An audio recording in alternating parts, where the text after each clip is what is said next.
हांगासर मिटींग जाल्ली आसा जे आयज म्हाजो बरो मित्र आमचो निलेश राणे आयज तो घरा कडेन येवन हांगासर तेणी आमचे स्वताचे येवन स्वता तेणी हांगासर सगळे आमच्या महाराष्ट्राचे जितले आसा पळय रेवेकार आमचे कडेकार तशेंच आमचे फातर जे करतात तशेंच आमच्या हांगासरले बी हांवें आख्ख्या गोंयचे भर सगळे ड्रायव्हर आमचे कमिटी आसा सगळे तांकां सगळ्यांक आपयल्ले आसा तांकां बसोन आयज मिटींग जाल्ली आसा तेणी फकत सांगलेलें आसा ज्यो रेल्वेचे कितें प्रॉब्लम आहा ते आपण सॉल्व करून एज फास्ट ते दिता आनी ते करून घेता म्हणून सांगलेलें तेणी जस्ट 8 दीस दिल्ले आसा 8 दिसां भितर सगळ्यांक घेवन बसया आनी ते कितें आहा ते प्रॉब्लम एकदां सॉल्व करया म्हणून आनी जशें तेंचे फातरांचे हे उरलेले आसा तेंचे रेटीक लागून मातशे प्रॉब्लम जाता तेंची रेट 22 म्हणटा ते जाल्यार तांकां ते 22 परवडना ते म्हणटा 21ाचेर हे करचे फायनलायज ताका लागून तेणी सांगलां कित्याक आयच्या भितर तुमी मिटींग घेयात उलयात डिस्कशन करात तशेंच आपुणूय तेंच्या कडेन डिस्कशन करून मागीर हेजेर खंयसर तरी आमी हेजेर सोल्युशनाचेर येवया म्हणून आनी तेंची कामां आतां एज फास्ट सगळीं जातली तेंच्यांनी काय भिवपाची गरज ना जो निलेश राणे जो आसा तो म्हाजो बरो मित्र आसा आनी खूब वर्सांची आमची दोस्ती आहा ताका लागून आयज तेज्या कडेन हांव बरें बरें हें घातलेलें आसा कितें तेणी सांगलेलें आसा कितें आहा पळय ते गोंयचे प्रॉब्लम आपण सॉल्व करून दिता म्हणून ते इतलीं वर्सां रेंव ही आमकां सगल्यांकूच जाय गोंयान म्हणटा ते नाजाल्यार हे कन्स्ट्रक्शन सगळें बंद पडटलें ताका लागून रेल्वेक लागून लोकांनी खंयसर हें करचें न्हू कित्याक जे रेंव येता पळय ती आमकां रेंव ना जाल्यार आमी घरा बांदूंक शकचे ना तशेंच आमचे फातरूय बी हे मटेरियलाक खंयसर बंद पडत जाल्यार आमी फुडें आमकां घरा बांदूंक मेळची ना लोकांक जी घरा बांदता पळय तांकां ताका लागून हेजेर खंय तरी कॉम्प्रोमायज जावपाची खूब गरज आसा ताका लागून तांकां सगळ्यांक आयज घेवन बसलेलो आनी जे आयज तो आश्वासनूय दिवन गेल्लो आसा आपण तुजे एज फास्ट प्रॉब्लम कितें गोंयकारांचे आहा पळय ते सॉल्व करून दिता म्हणून तशेंच तेंचेय बी हांकां फोन मारून तेणी ऑलरेडी सांगलेलें आसा तेंची मिटींग जातली आनी 8 दिसां भितर जे कितें प्रॉब्लम आसा जे ड्रायव्हरांचे आमच्या ट्रान्सपोर्टाचे जे आयज आमचे ट्रकवाल्यांचे ते एज फास्ट 8 दिसां भितर प्रॉब्लम सॉल्व करून दितले आयज विषय म्हणजे काल आमी साहेबांकडे येयल्ले आमचे आमदारा कडेन आमचो एक विशय आहा सद्याक आतां कितलीशींच वर्सां चालू आहा विशय जायत्या टायमार आमी फुडें वचत आसा जेन्ना आमी रेंव घेवन येता भायल्याच्यान आमी कुडाळच्यान रेंव येता जो चिरे येता हो विशय दर वेळा कितें जाता आयज जो स्थानीक गाडयेवालो आहा जो फक्त गाडीच आहा तेची आनी तो ट्रान्सपोर्टेशन करता तेका हे सगळे लॉसीस ते बेर करचे पडटा रेट वाडटा अचानक फंडवालो जाल्यार डायरेक्ट रेट वाडयता हे रेट वाडचे न्हू खंय तरी तांकां एक इंटिमेशन दिवन मागीर ते फुडें वचचे अशें काही प्रॉब्लेम आसा तेतून कशें आहा हे आतां जे खणीवाले आसा जावं रेंववाले जे स्वता रेंव काडटा ते स्वता आपल्या गाडयेन हाडटा आनी मार्केट हांगा कॉलेप्स करता हे जावचें न्हू ताका लागून कितें जाता जे कोण फक्त गाडयेचेर आपलो बिझनस करून आपले जो हे आर्थीक वेव्हार करता पळय ते ताका खंय तरी त्रास जाता तेजो तो जावचो न्हू तेच्या खातीर आमी सरा कडेन काल एक उलयल्ले की सर आमचो अशें विशय आहा तेन्ना सरान ताबडतोब निलेश राणेंका फोन मारून तेंच्याची आपली मिटींग घेवन ही आयज मिटींग जाली ती आयज ती मिटींग तेंच्यांनी घेवन तेंच्या कडेन हे विशय मांडले आणि तेंच्यांनी आमकां आतां ह्या मिटींगेन आश्वासन दिलें की हे जे कांय तुमचे विशय आमचे जे विशय आसात ते आमी क्लियर करया म्हणून जातातले बेगीन आनी तशेंच कित्याक लास्ट टायम जाली 2 वर्सां अशेंच एकदां रेल्वेचो प्रॉब्लम जाल्लो त्या टायमार आमी सीएम सर आनी तशेंच निलेश राणे हे आसले त्या मिटींगेन आनी तेंच्यांनी व्यवस्थीत तो विशय हँडल करून आमकां खंय तरी न्याय दिलो आतां त्याच प्रमाणे आतां हो परतून एकदा विशय येयलो ते तशेंच आयज आमच्या साहेबां कडेन येवन हय आमची जी मिटींग जाली ते तशेंच तेंच्यांनी आयज आश्वासन दिल्लें आसा आमी पळोवया काय फक्त एकच कितें जाला जो रेट तेंच्यांनी चिऱ्यांचो सांगला आमकां जे कांय तरी म्हाका दिसता अशें दिसलें की ऑलरेडी ते ठरोवनच येयल्ल्या सारकें आनी त्याच रेटाक आमी फायनलायज करतले म्हणून ते खंय तरी आमकां आमच्या सगळ्या गाडयेकारांक तो रेट हो मान्य ना सो आमी आतां मिटींग घेवन तेचेर कितें करचें फायनल निर्णय ते आमी सांगतले सराक आनी सर फुडें वचलो आणि फुडें समज विशय सेटल जायना अशी गोष्ट ना विशय सेटल 100% जातलो प्रत्येक वेळा जी समोरची व्यक्ती हा जो माल विकणारो आसा तो आपण ताणूनच धरता पण शेवटी कसा आयज जर आम्ही म्हणतो का आम्ही तो रेट सांगता त्या रेटाक मान्य आसा पण काय आसा ते थंयसरले जे स्थानिक ते लोक आसात जे खणीचे माल मटेरियल काडटात तेंचे गाडयो बंद जावपाक जाय तशेंच ते भायले परप्रांतीया खातीर आयज आमी रस्त्यार झगडटा की कमी जावचे आयज आमच्या स्थानिक नीज गोंयकारांचो धंदो खंय तरी कमी जाला त्याच्या खातीर आमी काम करता तेंच्यांनी त्या लोकांनी तांकां आपल्या नांवाचेर गाडयो घेवन दिल्ले आसा ते गाडयो खंय तरी बंद जावपाक जाय मटेरियल तुमचे मटेरियल जाल्यार गिरायक आमचे हो खंय तरी विशय आसा तेका लागून हेचेर हो जो तोडगो येवपाक जाय तो येतलो 100%. सर याच्यामध्ये काय तोडगो कसो काडटले मी सन्मान्य आमदार प्रवीणजी आर्लेकर साहेब यांचे मनापासून आभार व्यक्त करतो. ह्या विषयाचं गांभीर्य लक्षात घेऊन, मग तो वाळू विषय असू दे, चिरा विषय असू दे, हे सगळे विषयाचं गांभीर्य लक्षात घेऊन सन्मान्य आर्लेकर साहेबांनी आणि माझं बोलणं झालं. खरं तर आर्लेकर साहेबांचे आणि माझे कौटुंबिक संबंध आहेत. राणेसाहेब स्वतः आणि आमचे आर्लेकर साहेब अतिशय अनेक वर्षांपासूनचे हे संबंध, आणि आम्हाला असं वाटलं की हा विषय सुटला पाहिजे, लोकांना त्याच्यातून त्रास होता कामा नये, कोणाच्या व्यवसायाला त्रास होता कामा नये, म्हणून आम्ही भेटायचं ठरवलं. तर मीच आर्लेकर साहेबांना बोललो की साहेब मी येतो तुमच्या घरी आणि आपण हा विषय सोडूया. आता बऱ्यापैकी मी आपल्याला जे काही आमचं संभाषण झालं ते तुमच्या समोर झालं. ज्यांना फोन लावायचे होते त्यांना तुमच्या समोर मी फोन लावलेले आहेत, आणि प्रशासनाबरोबर, सिंधुदुर्ग प्रशासनाबरोबर जी बैठक घ्यायची ती मी येणाऱ्या आठवड्यात घेणार आहे. शेटेजींशी माझं बोलणं झालं आहे. इथून पुढे कम्युनिकेशन, कोऑर्डिनेशन हे अधिक चांगलं राहील, एवढंही मी तुम्हाला आज ह्या निमित्ताने सांगतो. आर्लेकर साहेब, मी आणि संबंधित संघटनेचे सन्माननीय शेटेजी आम्ही ठरवलं आहे की आपण चांगल्या वातावरणामध्ये हे विषय आपल्याला सोडवायचे. जवळपास हे सुटणारे विषय, कुठेच असं टोकाची भूमिका तुम्हाला लक्षात आली असेल कोणी घेतलेली नाही, घेणार सुद्धा नाही. महाराष्ट्राचे आणि गोवा राज्याचे जे संबंध आहेत ते नेहमी चांगले राहिलेले आहेत, आई मावशीचे राहिलेले आहेत. म्हणून कधीही आमच्या संबंधांमध्ये व्यत्यय येईल, प्रॉब्लेम येईल, असं कधी आमच्याकडून होणार नाही. याची दखल आम्ही नेहमी घेत असतो. सन्माननीय गोवा राज्याचे मुख्यमंत्री प्रमोद सावंत साहेब हे देखील, यांना मानणारी लोक आम्ही आहोत. अतिशय एकदम पॉझिटिव्हली सन्माननीय प्रमोद सावंत साहेब अनेक विषय हाताळत असतात. मला या विषयामध्ये पण मागच्या वेळेस सन्माननीय सावंत साहेबांचाच फोन आला होता आणि आम्ही तेव्हाही एकत्र बसून त्याच्यातला मार्ग काढला होता. आता परत काढू आणि महाराष्ट्राचे आणि गोवा राज्याचे संबंध अधिक चांगले कसे होतील, कोणालाही व्यावसायिक दृष्टीने त्रास होणार नाही, या दृष्टिकोनातून आम्ही आता पावलं टाकलेली आहेत.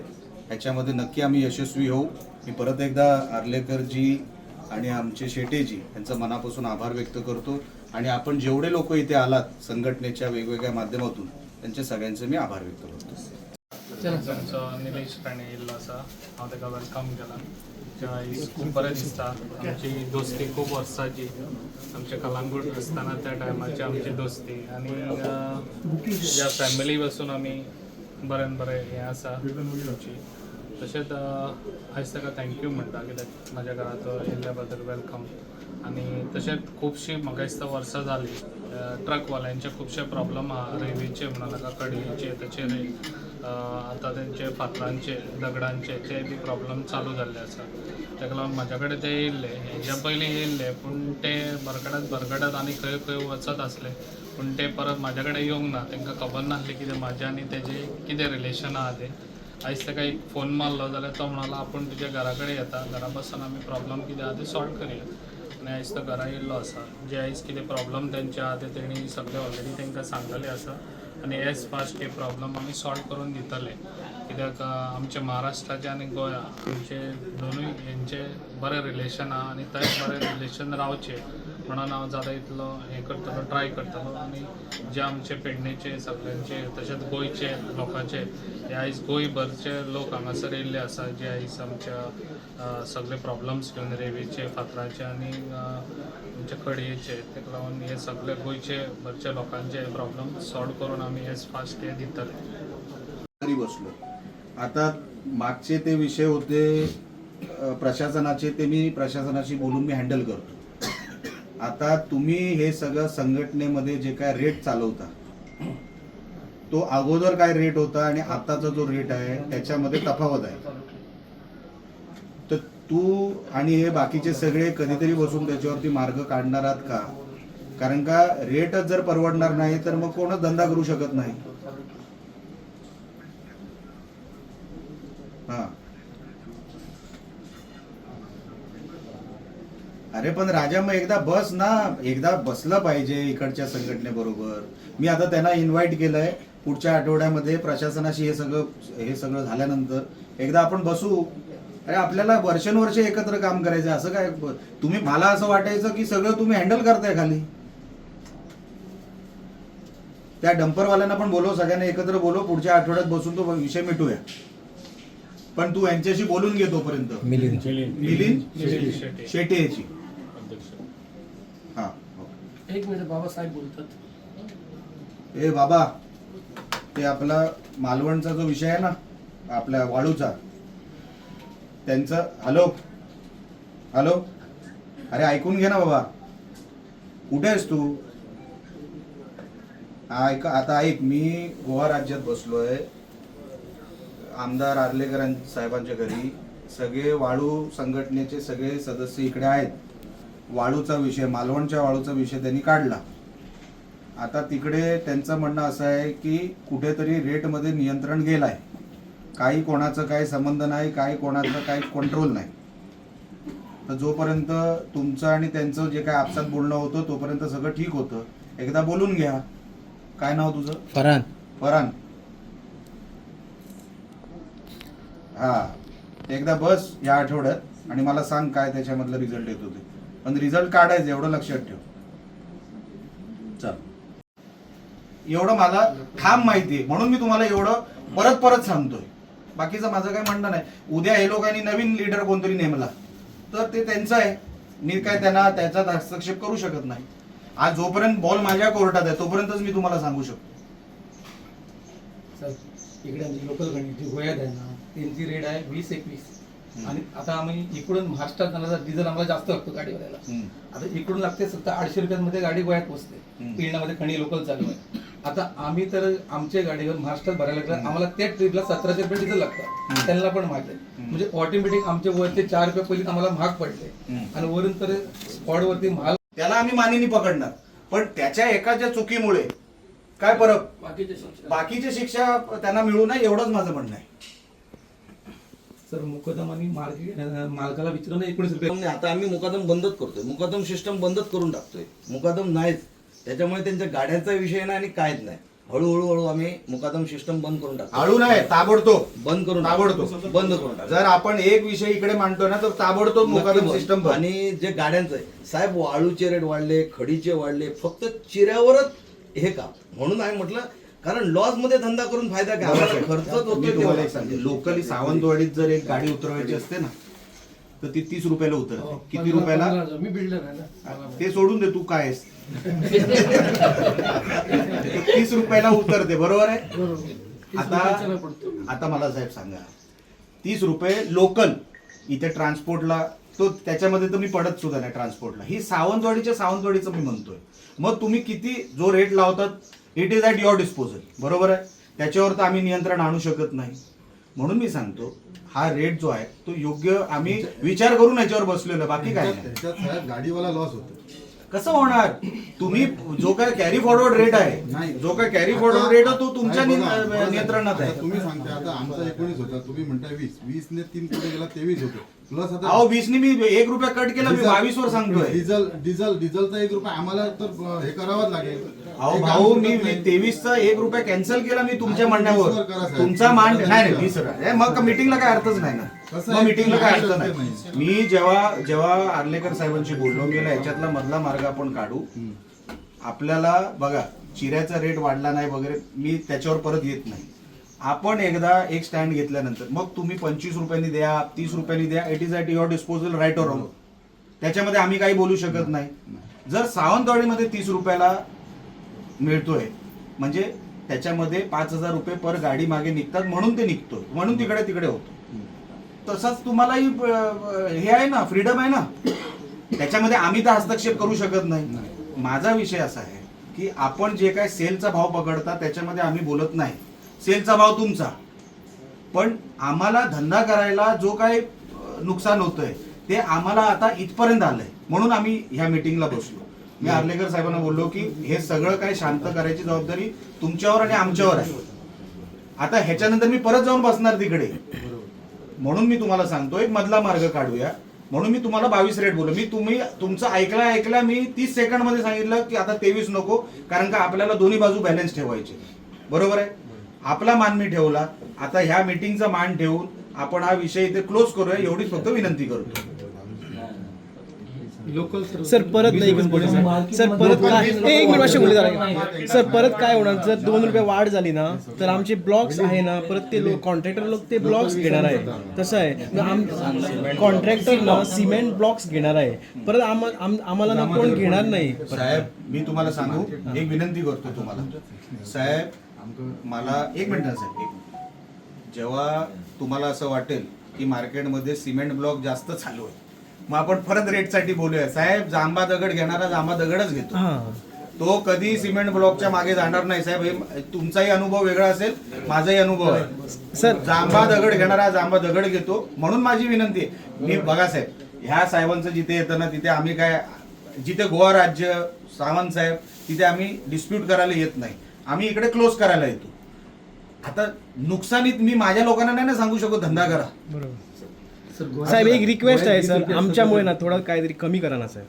साहेब बघा मी तुमचा आदर ठेवून बोलतो ह्या साहेबांचा आदर ठेवून बोलतो. मी सगळं काय करून इथपर्यंत आलं ना म्हणून मी ह्या लोकांना सांगितलं की बघा आपल्याला एका ह्याच्यावर थांबावं लागेल. 23च्या खाली या लोकांचं नुकसान आहे तरी मी आता हे लोक नंतर शिव्या घालणार मला की तुम्ही 23चं 22 केलं 23चं 22 केलं. त्या दिवशी मीटिंग मागून बोलू नका जरा प्लीज. त्या दिवशी मळेवाडला मीटिंग झाली तेव्हा त्यांचं प्रपोजल होतं की 22 रुपये स्टोन हे करायचं आता 23 झालं त्या दिवशी 22 एक मिनिट नाही 23चा विषय नाही 23 मी प्रपोजल दिला ऐकून घ्या हो कोटणकर एक मिनिट थांबा ऐकून घ्या जरा मागे प्लीज जरा 23 हा रेट मी ह्या साहेबांचा ऐकल्या काय बोललो अजिबात 23 नको आपल्याला हा विषय क्लोज करायचा बोललो का नाही. आणि त्याच्यात साहेब कसं आहे बाहेरचे लोक जे आहेत आता बघ त्यांचं म्हणणं बरोबर आहे जर आपण एक गोष्ट इकडून मागतोय तर तुम्ही तिकडे खाली पाडलात तर मग ती जबाबदारी आपली आहे. बरोबर तर आता त्याच्यावरती आपण काय करणार आहात. साहेब कसं आहे माहिती आहे मला वाटतं गोव्याच्या गाड्या 250च्या 300 आहेत आपल्याकडे हे साहेब बोलतात त्याप्रमाणे आमच्याकडे गाड्या 40 ते 50 आहेत. मी म्हणतो एक असू दे ते मी म्हणतो कौटणकर एक असू दे. ओके साहेब तुम्ही या मताशी सहमत आहात की सगळीकडे रेट सामान पाहिजे. माझं बोलणं झालं नाही. माझं बोलणं त्यांनी मग झालं आता होतं. जर लोकली कोणी जर रेट पाडला तर आपण जबाबदार जबाबदार बरोबर रेट ठरावा तो आम्हाला मान्य आहे. ऐकून घ्या रे बाबा त्याच्यासाठीच बसलोय ना आपण. 1 रुपया म्हणजे 1 जरी रुपयाने रेट पाडला तर आपण जबाबदार 100% आपण जबाबदार जे सगळे आपल्याकडे जेवढे लोक नक्की आहेत. नक्की जबाबदार पण त्याच्यात साहेब कसं आहे तिकडे ना ते मुकादम वगैरे आहे ह्या लोकांनी त्यांना पण गाड्या आपल्या नावावर घेऊन दिलेल्या आहे तिकडचे आणि आम्ही बघून घेतो ना काय हे आमचा ते होणार नाही. बसलाय. नाही साहेब, पण ते- एकदा बघा एकदा इकडे ठरलं ना हा. मग मला सांगायचं की काय बदललं बरोबर बरोबर आहे बरोबर. अजूनपर्यंत चर्चा झाली नव्हती आज चर्चा झाली. आता तुमच्या समोर मी सांगितलं हे आमचे जिल्हा परिषद सदस्य कौटणकर आमचा जिल्हा प्रमुख संजू परब ओळखतो बरोबर. एकदा आपण ठरलं की अमुक अमुक कोणी रेट तिकडचा लोकली पाडला तर पहिला जबाबदार आम्ही. आता सांगा नाही रेट 22 रुपये खूप आहे. 22 रुपयांनी जायचं ना भाई मार्केट ना तशी सर ते मुकादम असं पण ते हाडून मागीर कमी रेटी घालता आणि ते मुकादमान ते- 3 ट्रिपी दितात ते आणि दिलेलं आहे 12 ते 15 वर्ष रेट वाढलेला नाही. गेल्या वर्षी रेट आम्ही 20 केला पण त्याच्यानंतर काही हे मुकादम किंवा मालकाने तो रेट 19 वर आणला 1 रुपया उलट कमी झाला तरी पण आम्ही ऍडजस्टमेंट आता कसं झालं साहेब मला वाटतं 21 सालापासून आपल्याला जीएसटी लागली आणि आता ते भरायला सांगतात 20 सालापासून जीएसटी आणि आता ते भरायला लावतात त्यावेळी आम्हाला ते परवडत होतं पण आता जीएसटी बसवल्यामुळे मी मागचे तेच बोललो जीएसटी आणि बाकीचा सगळा हो. विजाचा वगैरे हे सगळा खर्च वाढलाय. नावीलाज आहे. कॅल्क्युलेशन करून बसलोय ते भाऊ. बरोबर. आता आपण हा विषय इकडे क्लोज करूया 22 रुपयावर नाही साहेब होणार. नाहीतर 20 रुपये तो ऑलरेडी होताच बघा 20 रुपये ऑलरेडी होता बाकीचे ट्रक पण त्यांना विचारा बघा 20 बघा मुकादमचा वगैरे जो विषय आहे ना तो नाही आम्ही हँडल केला तर मला सांगा. जर सगळे लोकलचे विषय आम्ही हँडल करतोय मग काहीतरी जबाबदारी तुम्ही पण घेतली पाहिजे. पण मी त्या एकदम मताचा नाही आहे. होतं डायरेक्ट 3 रुपयाने 3 रुपये कुठे मागतोय मी 23 रुपये नाही म्हणत आहे मी 22 रुपयावर म्हणतोय. 19 आणि 3 झालं पकडून नाही, नाही, 20 रुपयावर आहे. 20 नाही, रुपये नाही, रेट नाही, आहे. नाही, एक अहो, 19 रुपयाने मुकादमच्या नाही, चुकांमुळे एक वर्ष ऐकून झालं घ्या, आहे, चालू ऐकून आहे. घ्या, ऐकून 19 घ्या. रुपयाने आम्ही मुकादमांच्या वागणुकीमुळे ते 19 रुपयावर काही गोष्टीचा व्यवहार काही वेळेसाठी चालू होता नंतर तो रेट बदलला 20 रुपयावर 20 रुपयावरून मी इकडे आलो साहेब 19 रुपये रेट नव्हता 20 रुपयाचा रेट होता. आम्ही पेमेंट त्यांना करतो सांगून ना. बरं काही ज्यांनी रेट लोकली वाढला तो विषय नाही म्हणत आहे. मी काय म्हणतो साहेब, 1-2 रुपये वाटलं तर ठीक आहे. 3 रुपये म्हणजे आहे, म्हणजे 22-23 पर्यंत जाणे शक्य नाही. तरी त्यांचं काय हे आहे थोडा महाराष्ट्रामध्ये त्यांना कॉम्प्रोमाइज करून टाकले. आपल्या वतीने कोण बोलणार असेल तर बोला. बोला ना. पॅन्स फॅन बंद केलं तर माझं म्हणणं एवढं आहे, पहिलं आपण आवाज मोठ्याने 2 वर्ष अगोदर आम्ही एकदा साहेबांवर आमची मिटिंग झाली. त्यावेळी सविस्तर आम्ही एका ठिकाणी बसलो. ते वाळू विषय म्हणजे विषय होते ते आम्ही क्लिअर केलेले आणि तुमच्या शब्दाला 100% आम्हाला काही प्रॉब्लेम झाला नाही त्या वर्षी. त्याच्यानंतर आज 2 वर्ष उलटली. एवढा त्रास आहे ना, गाड्या पकडल्यानंतर तिथे 1.5-2 लाख रुपये फाईन होते आणि स्पेशली गोवा गाड्या मला वाटतं टार्गेट करून पकडल्या जातात, म्हणजे तहसीलदार किंवा कोणी अधिकारी असतात. पण फाईन होते, त्याच्यानंतर त्याच्यावर बॉन्ड द्यावं लागतं. त्याच्यानंतर परत ती केस चालते पुढे आणि परत जर सपोज गाडीची भेटली तर परत त्याच्यावर आणि जो बॉन्ड केलेला असतो तो दंड परत आकारतात त्याच्यावर. हे काही विषय आहेत आणि तिथे आता गोव्यातील गाड्या जातात आणि तिकडच्या गाड्या गोव्यात येतात, म्हणजे दोन्ही बाजूने आहेत. मटेरियल जरी तिकडे आहे तरी आपलं गिराईक आपल्याकडे आहे.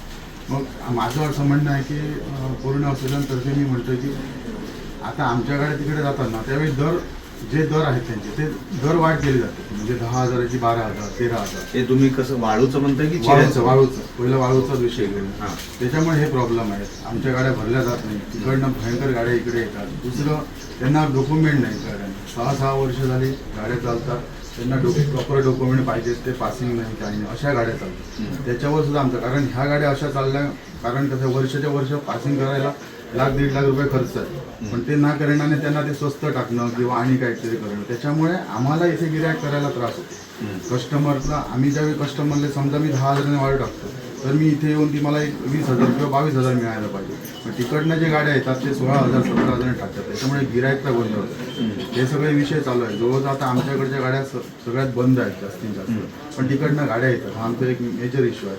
रेटचे इश्यू आहे, चिऱ्यांचं पण तेच आहे. आज चिऱ्यांचा दर ते सांगणार. वाळूचं 1 मिनिट तुम्हाला सांगतो. जर आपला प्रशासनाकडून आपला जो काही प्रॉब्लेम तुम्हाला आढळतो तो जर विषय सुटला, तो सोडून मग दुसरा प्रॉब्लेम कुठला राहतो? प्रशासनाला जर आम्ही सांगितलं की का वाळू गरजेची आहे, बरोबर. ते आम्ही मागच्या वेळेस काय झालं होतं, जेव्हा सीएम साहेबांनी फोन केला होता, आपली मीटिंग बंद झाली. बरोबर. त्याच्यानंतर आपण ठरवलं की आपण आता कसं काम करायचं, सगळ्यांनी आपापली जबाबदारी ठरवली. बरोबर. आणि त्यानंतर आपल्याला काही काळ त्रास झाला नाही. बरोबर. प्रशासन त्याच्यानंतर काही अधिकारी बदलले. अधिकारी बदलल्यानंतर आम्ही त्यांना सांगत होतो, पण मला असं वाटलं की हे सगळं ठीक चालू आहे. माझ्यापर्यंत कोणी काय आलेलं नाही. बरोबर. तुम्ही आलात नाही किंवा आमच्या स्थानिक लेवलवरून कोण आलं नाही. आम्हाला वाटलं की सगळं सुरळीत चालू आहे. आता तुम्ही सांगताय तर मी जो काय मेसेज तेव्हा सीएम साहेबांचा तेव्हा होता, तोच मेसेज घेऊन मी परत प्रशासनाबरोबर बसतो आणि हे जे काय तुम्हाला वाटतंय की गाड्या पकडल्या जातात, नको ती कारवाई आमच्यावर होते, जी अयोग्य आहे ते मी सगळं तिकडे थांबवायला प्रशासनावर बसून त्यांना सांगतो की जे योग्य नाही ते तुम्ही करायचं नाही. आम्हाला एक टायमिंग द्यायला, म्हणजे एक टायमिंग, म्हणजे सबंध दिवस ह्या गोष्टी चालू शकत नाही कारण ते लिगल नाही. मी म्हणतो पहिलं जे काही आपलं पूर्वपार चालू होतं तेव्हा ते एकदा मला त्यांच्यावर बसलं पाहिजे की तुम्ही हे नवीन हे सगळे प्रकार का सुरू केले. मलाही कळलं पाहिजे ना, तुम्ही आज सबमिशन करताय, लोकली मला कोण बोललं नाही. तुम्ही मला सांगितल्यानंतर मी आता बसतो त्यांच्याबरोबर, मग टायमिंगचा विषय करूया. आणि दुसरं कसं आहे, तुमच्याकडे डायरेक्टली काय आमचे म्हणजे बोलणं किंवा या गोष्टीवर, त्याच्यामुळे तिकडेचे 2-3 संघटना आहेत. तिन्ही संघटनेच्या अध्यक्षांची आम्ही वारंवार वार्ता करतो, बोलतो. गेल्या वर्षी असं ठरलं की टेबलवर बसून, म्हणजे गोवा आणि महाराष्ट्राच्या तिन्ही आमची एक संघटना, तसेच तुमच्या तिकडच्या 3 संघटना बसून आम्ही रेट ठरवलं. रेट बोलले जातात पण त्याचं फॉलोअप ते घेतच नाही, ते तुटले जातात तिथे. बघा आता मी तुम्हाला सांगतो, मी एकदा प्रशासनावर बसतो, तिकडचा मार्ग काढला तर मग संघटनेमधून काय त्या लोकांचं एकमत करायचं एकदा त्यांना विचारतो, तुम्हाला एकदा बसवतो त्यांच्याबरोबर, तो मार्ग काढू शकतो. तो काय एवढा मोठा रेटचा काय एवढा मोठा, फक्त प्रशासनामध्ये जे काय तुम्हाला वाटतंय की काहीतरी चाललंय ते कशामुळे चाललंय ते आता मला तुम्ही आता लक्षात आणून दिलं, ते मी एकदा बसतो आणि त्याच्यातला मार्ग पहिला काढतो. मग तुमच्या रेटसाठी तुम्हाला एकदा बोलवतो, आपण एकदा समोरासमोर बसून तो मार्ग मिटूया. सगळ्यांना बोलवतो, तिन्हीच्या तिन्ही. आणि तिसरी गोष्ट म्हणजे आता जे तिथे वाळू काढतात ते लोक, ज्यांची होडी आहे त्यांनीच आता गाड्या घेतलेल्या आहेत, त्याच्यामुळे ते काय करतात, वाळू द्यायला तयार नाही. तो एक प्रॉब्लेम आहे. म्हणजे कसं आलं, आपलीच होडी, आपलीच वाळू आणि आपलीच गाडी, आणि मार्केट शेवटी गोव्यातच आहे. म्हणजे माझं असं म्हणणं आहे, सगळ्या दोन्ही बाजूने व्यवस्थित राहिलं तर ते आम्हाला पण बघा, व्यवस्थित माझं चालायला तेच म्हणणं आहे की पहिलं तुम्हाला जे मेजर प्रॉब्लेम काय आहे की ही सगळी जी काय पकडापकडी आहे कारण नसताना ती थांबली पाहिजे. बरोबर. हे तुमचं मेजर आहे. बरोबर रेटचा तुमचा विषय दुसरा आहे. बरोबर. रेटचा विषय सुटला, त्याच संघटनेला आपण हा तिसरा विषय द्यायचा. ठीक आहे. मग मार्ग तिकडचा मार्ग आहे. बरोबर दुसरा विषय सुटला तर तिसरा विषय सुटणार. बरोबर बरोबर. बरोबर. म्हणून मी आता उद्या माझं अधिवेशन आहे, जुलै 10 पर्यंत माझं अधिवेशन आहे, तरी सुद्धा मी या आठवड्यात एक मीटिंग बोलवतो प्रशासनाची, त्यांच्यावर बसतो आणि तुम्हाला मी सांगतो काय घडलं ते. जसं CM साहेबांनी तेव्हा सांगितलं होतं तो आम्ही ते डोक्यात धरून चाललोय की ते सगळं व्यवस्थित चाललंय. मला जेव्हा आर्लेकर साहेबांचा फोन आला की हे साहेब काय परत डिस्टर्बन्स सुरू झालंय, तेव्हा मला लक्षात आलं. तो पण मला माहित नाही, तो पण हा चिऱ्याचा विषय, वाळूचा विषय तर आता तुम्ही नवीन काढला. चिऱ्यांचा म्हणजे दोन्ही आहेत विषय, चिऱ्यांचा विषय हा झाला वाळूचा. हे 3 तुमचे जे काही सबमिशन आहेत ते घेऊन एकदा परत पुढच्या आठवड्यात मी तुमच्यावर बसतो, विषय आपण कारण सोडवू. आम्ही त्यांना नाही तर सांगितलेलं का 1 तारखेपासून थोडा ट्रान्सपोर्टेशन बंद करा. कारण काय, जर आपल्या गाड्या चालल्याच नाहीत आणि तिकडनंच